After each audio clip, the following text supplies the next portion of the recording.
वन्दे गुरुपरम्परा यो नित्यमाजुतपराम्बुजदुग्मरूपं व्यामोहतस्तदितराणि तृणाय मेने अस्मद्गुरुर्भगवतो सदैकसिन्धो रामानुजस्य चरणं शरणं प्रपद्ये काषायं यज्ञसूत्रं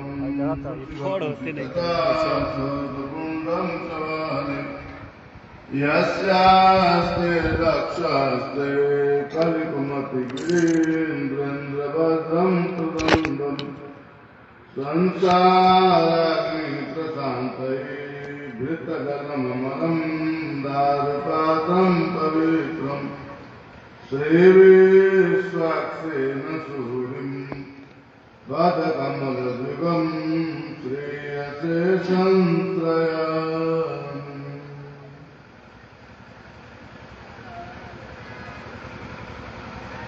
श्री सीताराम चरण कमलानुरागी अक्षयबड़भागी महानुभाव अखंड ब्रह्मांड के नायक आनंद कंद सच्चिदानंद निखिल हे प्रतिचरी कल्याण काम श्वेतर समस्त वस्तु विलक्षण चिदचिद विशिष्ट भगवान श्री नारायण की कृपावशात आपके ग्राम नगर शहर में दिव्य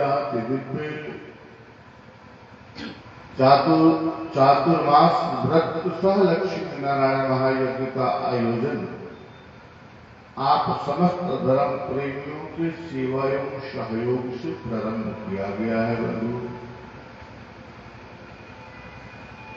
जिस यज्ञ के व्याज से हम लोगों को भी आपस में भगवान की दिव्य कथा कहने और सुनने का सुंदर अवसर प्राप्त हुआ। बंधु, जन्मांतरे भवेत् पुण्यं तदा भागवतं लभेत् भाग्योदयी बहुजन्म समर्जितेन सत्संगमं च लभते पुरुषो यदा। समस्त शास्त्रों में और समस्त शास्त्रकारों में सबसे जीवन का परम लाभ भगवान की दिव्य कथा को बताया। भगवान की दिव्य कथा जिसे प्राप्त हो बंधु, उसे समझना चाहिए कि जीवन का सबसे बड़ा लाभ प्राप्त हुआ। जन्मांतरे भवेत् पुण्यम, जन्म जन्मांतर कल्प कल्पांतर युग युगांतर का पुण्य जब उदय होता है वह जीवन में परिणित होता है, फलीभूत होता है, तब उस व्यक्ति को भगवान की दिव्य कथा सुनने का अवसर प्राप्त होता है। देवादेव महादेव भगवान शंकर कहते हैं कि करहु सदा सत्संग, बार बार वर मांगहु हर्ष देहु श्रीरंग, पद सरोज पायनि भक्ति सदा सत्संग। सदा सत्संग की करने की इच्छा से देवादेव महादेव भगवान शंकर भगवान श्री राघवेंद्र सरकार से वरदान मांगते कि सत्संगति रूपी गुहारो इस देह रूपी मकान में नित्य पड़ना चाहिए। बंधु, ऐसे कितना भी सुंदर तुम दिव्य आलिशान मकान बना लो और यदि उसमें झाड़ू बुहारू न लगाओगे तो 10 दिन बाद खोलोगे तो उसमें कचरा नजर आएगा, कचरा जमा पड़ेगा। उसी तरह शरीर रूपी घर में नित्य सत्संग का बुहारू लगाओ, नहीं तो मन जितना चंचल कुछ भी नहीं है। बंधु, मन तुरंत काम क्रोध लोभ मोह इत्यादि के कचरा इकट्ठा कर लेता है देह रूपी घर में और नाना प्रकार की गंदगी फैलाने लगता है। इसीलिए बंधु, इस शरीर रूपी घर को यदि स्वच्छ रखना चाहते हो तो नित्य सत्संगति रूपी झाड़ू को लगाओ। करे सदा सत्संग, सदा सत्संगति करना चाहिए, नित्य करना चाहिए, भगवान की दिव्य कथा नित्य श्रवण करना चाहिए। इसीलिए देवादेव महादेव भगवान शंकर मां भगवती पार्वती को नित्य कथा श्रवण कराते हैं। हमेशा कैलाश पर्वत पर दिव्य कथा हजारों वर्षों से चली आ रही है। महाराज देवादेव महादेव भगवान शिव वहां कथा किया करते हैं। मां भगवती अन्य कई लोगों के साथ श्रवण किया करती है। इसी तरह से मां भगवती नित्य कथा श्रवण करती हुई देवादेव महादेव भगवान शंकर से प्रश्न करती है कि हे प्रभु, वह परमात्मा है जो निर्गुण निराकार निर्विकार है, वह मनुष्य क्यों बनता है? जो सबका बाप है वह किसी का बेटा क्यों बनता है? मां भगवती पार्वती ने प्रश्न किया है कि जो सबका बाप है वह किसी का बेटा क्यों बनता है? काहे बनेगा? वह इतना बड़ा है, वह छोटा क्यों बनता है? इसके कारण सुनाते हुए देवादेव महादेव भगवान शंकर भगवती को कई कारण सुनाए हैं, जिसमें कल भी एक कारण सुनाया था हमने मनु और शत्रुपा का। मनु और शत्रुपा ने तपस्या किया और भगवान से वरदान प्राप्त किया। भगवान से वरदान प्राप्त करने में भगवान खुद चाहते हैं कि मैं इनके यहाँ लला बन के आऊं, इनका पुत्र बन के आऊं।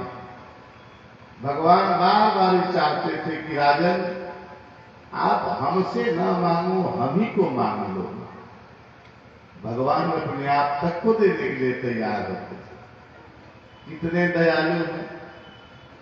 हम लोग उनसे चाहते हैं, उनको नहीं चाहते हैं बंधु। यही अंतर हो जाता है कि भगवान हमसे दूर हो जाते हैं। कल मैं बताया था ना, जैसे छोटा सा बच्चा रोता है घर में, माँ घर के काम काज में व्यस्त रहती है, तो बंधु बच्चा रोता है तो उसको नाना प्रकार के खिलौने का प्रलोभन देकर के माँ उसको फुसलाना चाहती है, बहलाना चाहती है, मन को भटकाना चाहती है। और जब उसके मन को भटक दिया खिलौने वगैरह में, तब तो माँ घर के अन्य कार्य में व्यस्त हो जाती है, अपना घर का काम करने लगती है। और यदि बच्चा खिलौना से भी नहीं माना तो अंततः माँ को उठाना ही पड़ता है, माँ को गोद में लेना ही पड़ता है। उसी तरह जब कोई युग जब तक तपस्या इत्यादि करता है तो भगवान प्रलोभन देते हैं। भगवान किसी किसी देवी देवताओं को भेजकर तुम्हारे मनोकामना पूर्ण कर देते हैं। कभी धन दे देंगे, कभी पुत्र दे देंगे, कभी पौत्र दे देंगे, उसी में तुम बजे रहो, उसी में बजे रहो, तब तो भगवान निश्चिंत हो गए। और यदि उससे तुम्हारी मनु की तरह संकल्प दृढ़ रहा कि महाराज जब तक मैं प्रभु से नहीं मिलूंगा तब तक कुछ नहीं चाहिए, प्रभु के सिवाय और कुछ नहीं चाहिए, सिर्फ प्रभु को चाहिए, सिर्फ भगवान को चाहना चाहिए, तो अंततः जब सारे देवी देवता आकर के प्रलोभन दे करके थक जाते हैं, तब अंततः भगवान को आना पड़ता है। और खुद भगवान अपने से आकर के ही उस भक्त को वरदान इत्यादि जो भी हो मिलते हैं, क्रीड़ा करते हैं, रास करते हैं और देते हैं। उसी भक्तों के साथ भगवान क्रीड़ा करते हैं जिसको सांसारिक वस्तुओं से प्रेम न रह जाए। सांसारिक वस्तुओं से जब प्रेम नहीं रह जाता है, सिर्फ परमात्मा में ही मन लगा रहता है, तब उस व्यक्ति को भगवान के सिवाय और कोई आश्रय नहीं रह जाता है। तब भगवान उस व्यक्ति को मिलते ही मिलते, निश्चित मिलते, अंततः हमको आना ही पड़ता है। जैसा कि कल आप लोगों को कथा सुनाया, तो देव बार बार ब्रह्मा विष्णु महेश आकर के मनु को डिगाना चाहे, प्रलोभन दे करके फंसाना चाहे, मगर सम्राट मनु समस्त संसारिक भोगों को भोग करके तृप्त हो चुके थे। वो तो केवल वैराग्य में भगवान को चाहते थे। वास्तविक वैराग्य तो वही है, केवल भगवत प्राप्ति की इच्छा से रह जाए। अंततः वह भी मनु जी महाराज की भगवान स्वयं आकर के वरदान देते हैं शत्रुपा को कि मां, शत्रुपा ने कहा कि अभी से मां कहना शुरू कर दिए।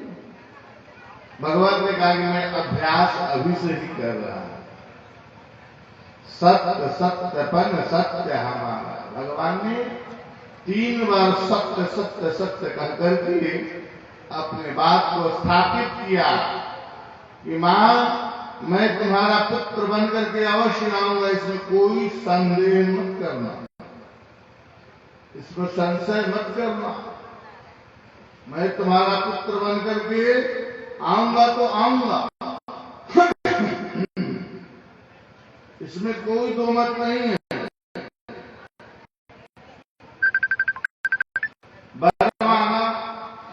वर दिया।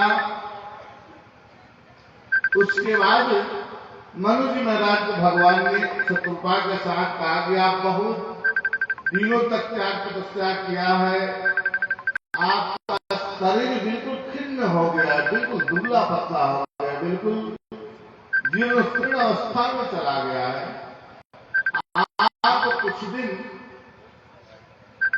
देखो यह भी शास्त्र का एक नियम है कि जिसका तप पूरा हो जाता है, तपस्या पूर्ण हो जाता है और आयु शेष रहता है, तो उसको भगवान बद्रिकाश्रम भेजते हैं। बद्रिकाश्रम, बद्रीनाथ, हिमालय पर्वत पर। क्योंकि बद्रिकाश्रम को धरती पर नहीं गिना जाता है, वह स्वर्ग में है। वहीं से स्वर्ग का सीढ़ी है, रास्ता है, स्वर्ग जाने का मार्ग है, और स्वर्ग के ही सीढ़ी में आता भी है। क्योंकि वहां की मान्यता आज भी ऐसा है कि 6 महीना देवता वहां देवर्षि नारद और सनकादिक वहां पूजा किया करते हैं। जब पट बंद होता है तो वहां का पुजारी देवर्षि नारद और सनकादिक हो जाते हैं। 6 महीना हमारे जैसे लोग साधारण मनुष्य पूजा किया करते हैं और 6 महीना देवर्षि नारद और सनकादिक मिलकर के पूजा करते हैं। इसलिए मनु और शत्रुपा को भगवान ने कहा कि आप लोगों ने बहुत दिन तक बिना खाए पिए तपस्या में संलग्न रहा, इसलिए आप लोग का शरीर बिल्कुल जीर्ण शीर्ण हो गया, दुबला पतला खिन्न हो गया है। इसलिए आप लोग सीधे बद्रिकाश्रम जाओ मेरे कथनानुसार, और वहां कुछ दिन थोड़ा आनंद से रहो, और उसके बाद जब आयु पूरी हो जाएगी तब आप लोगों की व्यवस्था में स्वर्ग में करूंगा। भगवान ने कहा कि जब आप लोग की आयु पूरी हो जाएगी, जब समाप्त हो जाएगी आयु, तो आप लोग की व्यवस्था में स्वर्ग में करूंगा। स्वर्ग में जाकर कुछ दिन आनंद लेना, और उसके बाद पुनः धरती पर आना और सम्राट मनु को चक्रवर्ती सम्राट राजा दशरथ के रूप में जन्म लेने का भगवान ने निश्चित कर दिया। और वहां शत्रुपा को कौशल्या के रूप में और मनु जी महाराज को दशरथ चक्रवर्ती सम्राट राजा दशरथ के रूप में जन्म लेने का योजना बना दिया। इतना कहने सुनने के बाद महाराज कहकर भोग विलास तात गए कछुकाल पुनु होई हम औद भुआल तब मैं होब तुम्हार सुता। भगवान ने कहा, ये तात मनु, आप पहले बद्रिकाश्रम जाओ, बद्रिकाश्रम में शेष आयु व्यतीत करने के बाद स्वर्ग में जाना, शरीर छूटने के बाद स्वर्ग में जाना, और स्वर्ग में जब पुण्य भोग लोगे तब पुनः धरती पर आयो और होइयो अवध भुआ। अवध हुआ ने अवध के चक्रवर्ती सम्राट राजा दशरथ के रूप में होना, और तब मैं होब तुम्हारा सुता, तब मैं तुम्हारा पुत्र बनकर के धरती पर अवतरित होऊंगा। देखो भगवान तो जन्म लेने के लिए आतुर रहते हैं, व्याकुल रहते हैं। भगवान को भी वैकुंठ में अकेले बैठे बैठे मन नहीं लगता है। जैसे हम लोग चाहते हैं कि हम अपने बाल बच्चे परिवार के साथ आनंद से खुशपूर्वक रहें, अकेले हम लोग का भी मन नहीं लगता है, उसी तरह परमात्मा का भी मन अकेले वैकुंठ में नहीं लगता है। तो उन्होंने वेद पुरुष कहते हैं कि उन्होंने बैठे बैठे जब बेचैन हो जाते हैं, कुला जाते हैं, व्याकुल हो जाते हैं, तो एक को हम बहुश्यामी का संकल्प करते हैं, मैं एक हूं अनेक हो जाऊं, और वही अनेक रूप आए विष्णु में, भविष्य में। विष्णु सहस्त्र नाम स्तोत्र में भगवान बताते हैं कि वही भगवान अनेक रूप में अपने आप को बिखेर देते हैं और उसी में आनंद लेने लगते हैं। भगवान भी चाहते हैं कि मैं लला बनूं, किसी का पुत्र बनूं, मगर कोई योग्य माता पिता मिले तब तो। पहले माता पिता योग्य होना चाहिए। जैसे जितना बढ़िया खेत होगा उतना बढ़िया सुख उपज होगा, उसी तरह महाराज पहले माता पिता योग्य मिले तो भगवान को पुत्र बनने के लिए व्याकुल होते हैं। जैसे मनुष्य ने भगवान को नहीं कहा कि तुम मेरा बेटा बन जाओ, चाहे तुम्हारी समान, आपके जैसा मैं पुत्र चाहता हूं। भगवान ने कहा कि आप शरीर खोजो, कहा जाए मैं अपने जैसा कहां खोजने के लिए जाऊंगा, मेरे जैसा तो सिर्फ मैं हूं और कोई है नहीं। निर्तम तो नहीं हो मैं आई, हे राजन जाओ मैं ही तुम्हारा पुत्र बनकर के आऊंगा। यह सुन करके मनुष्य शत्रुपा गदगद हो गए कि भगवान खुद बेटा बनेंगे हमारा। यह विश्वास नहीं हुआ तो शत्रुपा के सामने भगवान ने सत्य सत्य पन सत्य हमारा 3 बार सत्य सत्य कह करके और अपना प्रतिज्ञा चुका कि मैं ही तुम्हारा बेटा बनूंगा, बेटा बनकर के आऊंगा। और वे आए,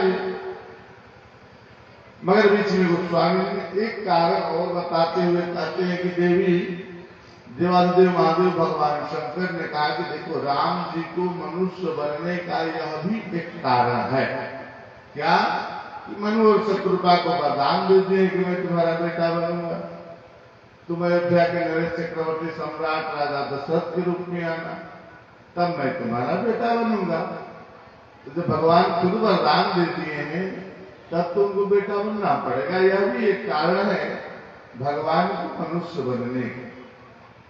देखो निर्गुण को सगुण बनाने की कला तो हमारे भारतीय माताओं में है, शक्ति तो है। भगवान का जब जन्म हुआ तो भय प्रकट कृपाला दीन दयाला कौशल्या हितकारी, भगवान प्रकट हुए। कथा आएगी 2-3 दिन बाद भगवान का निज आज तो भोज 4 भगवान 4 चक्र गदा पद्म लेकर के उत्पत्ति हुए थे, उत्पन्न हुए थे, प्रकट हुए थे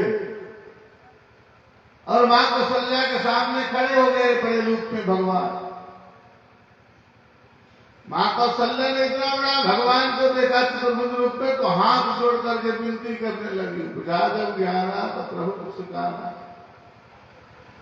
प्रार्थना करने लगी मां कौशल्या। भगवान ने सोचा कि लो मैं बेटा बन के लीला कर आनंद लेने के लिए आया, वही बात तो आज से ही हाथ जोड़ रही है।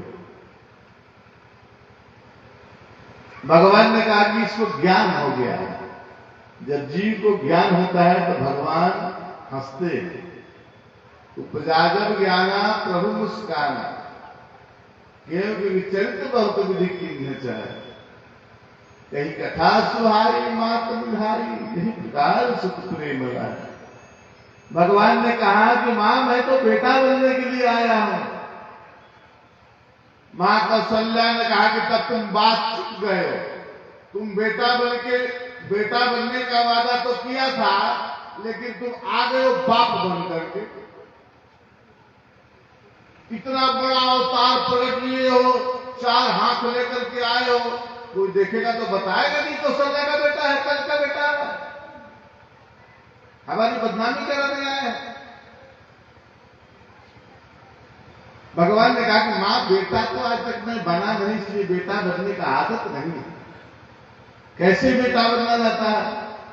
तब मां कौशल्या ने एक एक बात बताया कि पहले तो इतना बड़ा लंबा चौड़ा खड़े होना, इस शरीर को छोड़ो, क्या हो तो शिशु बनो, शिशु बालक बनो, आज का जन्मा हुआ बच्चा बनो।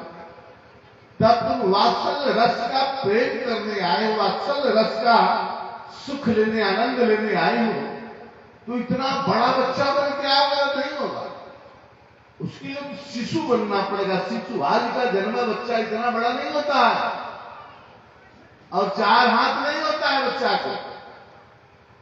भगवान ने कहा ठीक है मां, पहले 2 भुजा हटा दिए। भगवान ने कहा हटाओ, दोनों हाथ हटाओ, 2 हाथ हटा दिया।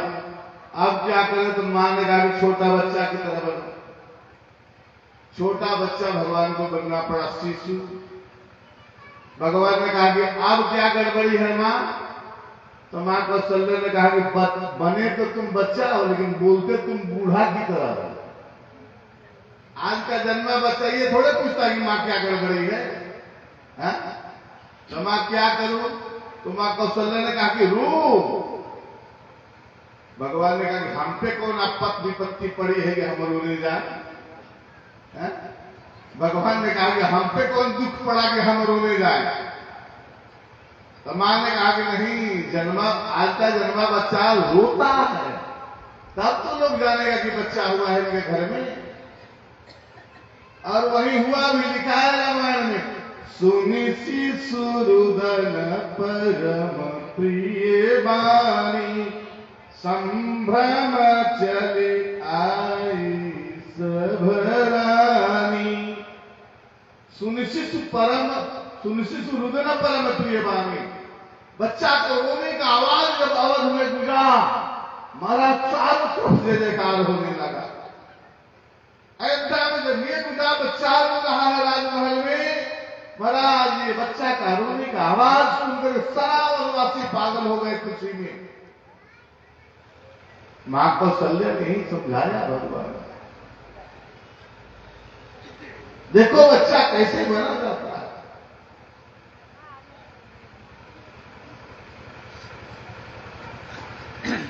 एक एक बात मां ने बताया। भगवान ने इतना रोया कि माना रोदन ठाना।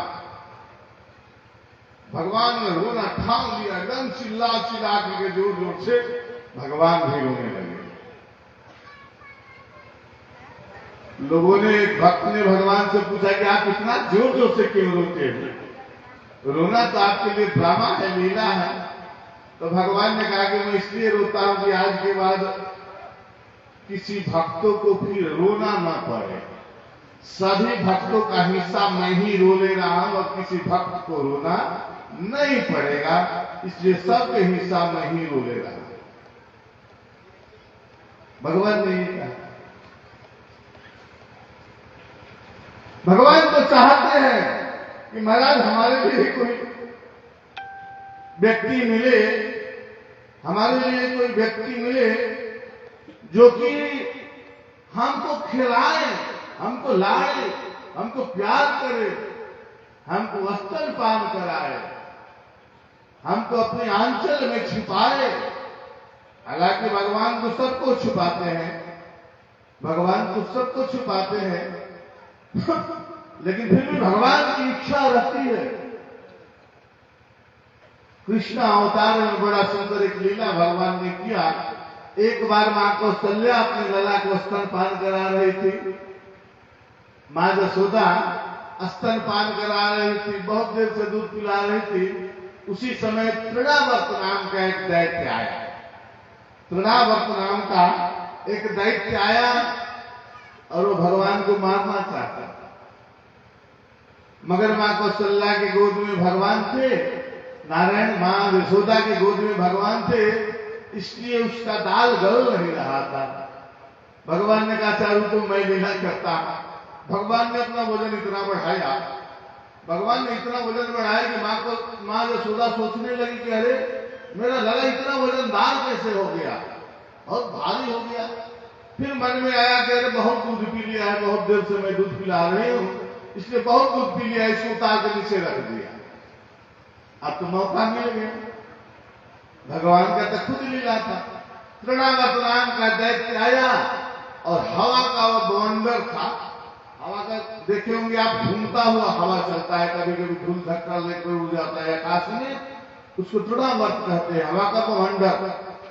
और वहीं आया और इतना तेज आंधी चला कि महाराज सारा वह धूल से भर गया, सारा वृंदावन धूल से भर गया। माँ यशोदा को दिखता नहीं था, इतना धूल धूल सब जगह हो गया।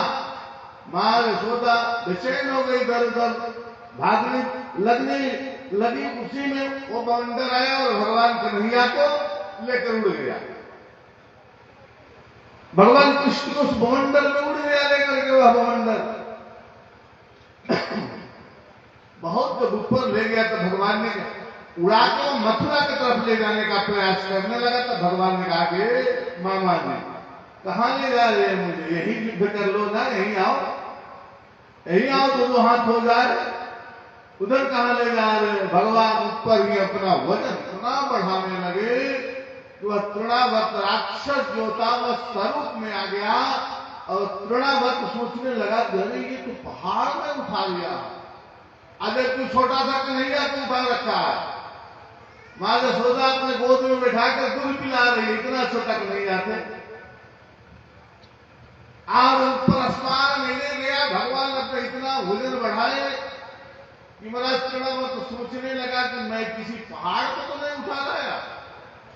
भगवान ने कहा कि अभी नजर आने लगा पहाड़ तुमको, जब उठाया उस समय नहीं समझ में आया। खूब ऊपर ले गए भगवान उस तृणावर्त को, और ऊपर ले जाकर के उसको इतना कष्ट के मारे कि महाराज ऊपर ही उसका प्राण पखेरु उड़ गया और धड़ाम से न धरती पर एक बार गिर गया। और गिरते ही गोविंदाय नमो नमः, गिरते ही वह मर गया। यह भगवान का लीला है, यह भगवान का सुंदर सुंदर, जितना सुंदर बाल लीला भगवान कृष्ण अवतार में किए हैं उतना सुंदर किसी और अवतार में नहीं किया। एक से एक माखन चोरी की कथा है ये आपकी। एक बार एक कथा सुना दो, एक याद आ गया। एक बार माखन चोरी करते हुए भगवान कृष्ण ने अपने मंडली अपनी सखाओं के साथ योजना बनाई।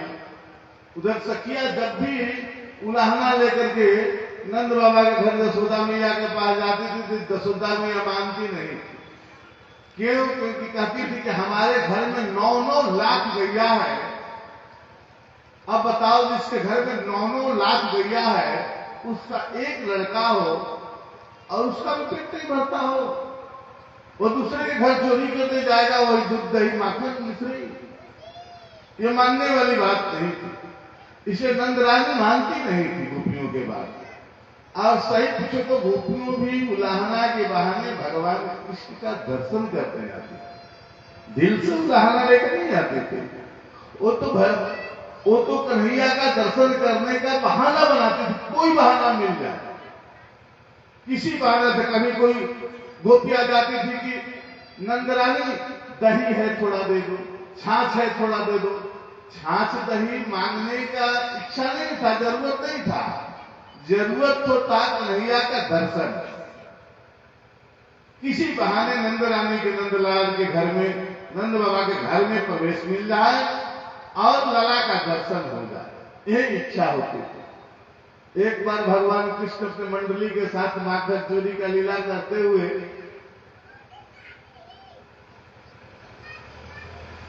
गए एक गोपी के घर में।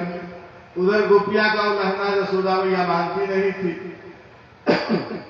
तो गोपियों ने योजना बनाया कि आज लला को रंगे हाथ कैसे पकड़ा जाए। तो गोपियों ने क्या किया कि मक्खन, सुंदर सुंदर कपिला गाय का मक्खन निकाल निकाल करके और शिकहर में टांग दिया। शिकहर जानते हो, जो ऊपर रस्सी का बनाया जाता है दूध दही रखने के लिए, जहां बिल्ली वगैरह न पहुंचे, ऐसा दीवार में लोग बनाता है, छत में टांग, कुंडी में टांग देता है रस्सी का बना करके, उसी पर दही दूध का मटका रख देता है, उसको शिकहर कहते हैं। शिकहर में माखन रख दिया और कन्हैया को एक गोपी जाकर के बता भी दिया कि देखो आज वहां माखन रखा हुआ। भगवान ने कहा ठीक है चलेंगे। और शिकहर में जब मटका रखने लगी थी माखन का, तो उसमें एक घंटी बांध दिया था, छोटी सी घंटी बांध दिया था कि जब कन्हैया मटका कोई छुएगा तो घंटी बज जाएगी, तो हम लोग पकड़ लेंगे कन्हैया को, जान जाएंगे। भगवान के अच्छा ठीक है। भगवान कृष्ण अपने मंडली के साथ गए, लोगों ने देखा कि तो बहुत ऊपर है। सखाओं ने कहा कि नहीं, आप तो गोपियां माखन को बड़े ऊपर रखने लगी, वहां कहीं कैसे पहुंचोगे? भगवान ने कहा कि पहले वहां पहुंचो, तब वहां पहुंचने के बारे में सोचेंगे। सब मंडली के साथ भगवान पहुंचे। सही में गोपियां शिकहर में माखन वहां रखी है, अब वहां कैसे?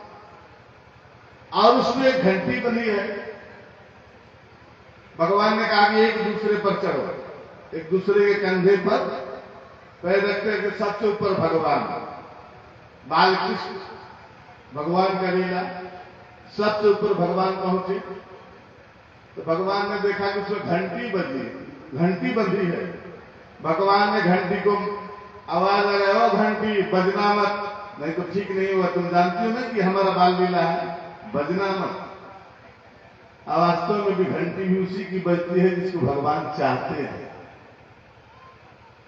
घंटी नहीं बजी, भगवान ने माखन निकाला, मटका पकड़ा, माखन निकाला, बंदरों को खिलाया, सखाओं को खिलाया, घंटी नहीं बजी। अंत में भगवान ने सोचा कि मैं भी जरा माखन चख लूं। तो जब स्वयं माखन चखने लगे भगवान, तो घंटी बज गई महाराज, टुन टुन टुन घंटी बज गई। भगवान ने कहा है घंटी तुम क्यों बज गई? घंटी ने कहा प्रभु माफ करना, आप बंदरों को मक्खन खिलाया, मैं नहीं बजी, ग्वाल वालों को खिलाया, मैं नहीं बजी। तो भगवान ने कहा कि मैं जब खाया तो क्यों बज गई? तो घंटी ने कहा कि जब भगवान का भोग लगने लगे तब भी घंटी नहीं बजेगी तो घंटी कब बजेगी? मैंने सोचा कि भगवान का ही भोग लग रहा तो घंटी को बजना चाहिए। मैं बज गई, टुन टुन। अब गोपियां दौड़ करके आ गई। एक गोपी ने पकड़ा कन्हैया का हाथ और एक हाथ में छड़ी, एक हाथ से भगवान को पकड़ी और कहेगी चलो लगा मैं तेरे मैया को सामने ले चलती हूँ, दिखाती हूँ कि तुम कौन सा चोरी करते हो। तुम्हारी मैया आज तक नहीं मानी कि तुम चोर हो, तुम मक्खन चुराते हो। भगवान ने कहा अच्छा गोपी मैं बताता हूं। एक हाथ से गोपी भगवान को पकड़ी, एक हाथ में छड़ी ले रखी है, तब तक और जा रहे गली से, तब तक संजोग से भगवान ने ऐसा लिया कि उस गोपी का उधर से भसुर आ रहा था। भसुर जानती हो ना, भसुर आ रहा था उधर से। तब तक गोपी शर्मा गई भसुर को देख करके, भगवान को हाथ छोड़ करके लंबी सी घूंघट निकाल लिया, लंबी सी घूंघट निकाल लिया। इतना देर में भगवान का लीला, भगवान को हाथ छूट गया, मौका मिल गया, तुरंत भगवान ने अपना हाथ छुड़ा करके उसके लड़का को हाथ उसके हाथ में थमा दिया। अब वो समझ नहीं पाए गोपी, तुरंत लंबा सा घूंघट डाल दिया। अब एक हाथ से फिर उसको पकड़ लिया, अपने बेटा को पकड़ लिया। भगवान छुट के चल गए, भगवान का लीला अपना बेटा को पकड़ लिया और लला अपना घूंघट इतना कर दिया, एक हाथ में छड़ी ले जा रहे बड़े शान से, चलो मैं तुम्हारी मैया को शिकायत करूंगी, रंगे हाथ पकड़ी हूं दिखाऊंगी। वहां गई तो जोर से आवाज आई, ओ नंदरानी सुनती हो, देख तुम्हारे लला को मैं रंगे हाथ पकड़ करके लाई हूं। बहुत देर तक आवाज लगाया और भगवान दौड़ करके अपने घर चले गए। दूसरे रास्ते से बालकृष्ण दौड़ करके अपने घर में चले गए। अब नहीं विश्वास हुआ, आप ये आवाज लगा रहे, बड़े जोर जोर से आवाज लगा रहे, बड़े खुशी में है कि आज तुम्हें लला को रंगे हाथ पकड़ ली, लला को रंगे हाथ पकड़ ली, इसको पता नहीं चले। और वहां बहुत सारी गोपियां इकट्ठी हो गई और बड़ा प्रसन्न है आज गोपियां की हम लोग तो आज रंगे हाथ लला को पकड़ लिया, रंगे हाथ पकड़ लिया, रंगे हाथ पकड़ लिया। आवाज लगाती हो, नंदरानी देख तुम्हारे लला को आज हम लोगों ने रंगे हाथ माखन चोरी करते हुए पकड़ा है, देख तुम कभी बात नहीं मानती थी ना, देख आज अपने लला को। बहुत जब गोपियां शोर मचाने लगी तो नंदरानी निकली और नंदरानी ने कहा, अरे गोपियां क्यों शोर मचा रही हो, क्या चाहिए तुम लोग को? गोपियों ने कहा, कुछ नहीं चाहिए, देख तुम्हारे लला को आज हम लोग रंगे हाथ पकड़ के लाई हूं। नंदरानी को दो चार बार जब गोपियों ने ऐसा कहा तो नंदरानी कही कि अरे बाबरी तेरी मती मारी गई है क्या? देख तो पहले किसका हाथ पकड़ी हो तुम, पहले देख तो तुम अपने किसका हाथ पकड़ी हो, तब तक उलट करके देख रही है तो उसी का बेटा। अब यह देख करके महाराज गोपियां आश्चर्यचकित हो गई और नंदरानी बार बार हंगामा देने लगी, अरे बाबरी तेरी मती मारी गई है क्या, तेरी मती मारी गई है क्या? तुमको यह भी नहीं ख्याल है किसको मैं पकड़ करके लाई हूं, अभी तुम्हारी बुद्धि काम नहीं कर रही है क्या? बाबरी कहेगा, मेरा लला तो घर में सो रहा है, तुम कहां से पकड़ करके लाओगे? आप गोपियों को भी बड़ा हर्षद होने लगा, बंधु ये कौन सा लीला, हम लोग को भ्रमित होना पड़ा। इस प्रकार से भगवान कन्हैया ने अनेकानेक लीलाओं की आप बाल लीला के रूप में भगवान श्री कृष्ण ने बहुत सारी दिव्य दिव्य ऐसी लीलाएं की। महाराज जिसको श्रवण करके प्रेम से बोलो सदगुरुदेव भगवान की, श्री स्वामी जी महाराज